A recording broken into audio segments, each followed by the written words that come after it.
राधा तोहरा खातिर सब कुछ लिया होले हो तो हम दिलवा के सारा पूरा होले हो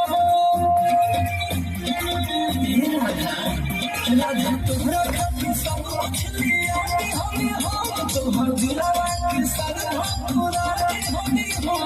चूड़ी लाए कमल लाए कजरा हरी खाई चूड़ी लाए कमल लाए कजरा हरी खाई आए हाय हाय चुनरी करे ओई के लहरी चुनरी करे ओई के लहरी काले रे चुनर में कलर खिल जाए काले रे चुनर में कलर खिल जाए आए हाय हाय चुनरी करे ओई के लहरी चुनरी करे ओई के लहरी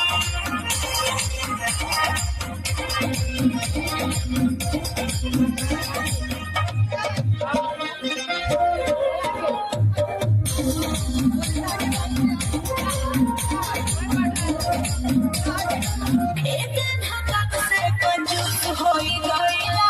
राधा के अपना दिमाग न पुरैला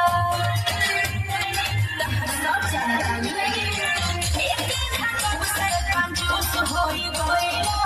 राधा के अपना दिमाग न पुरैला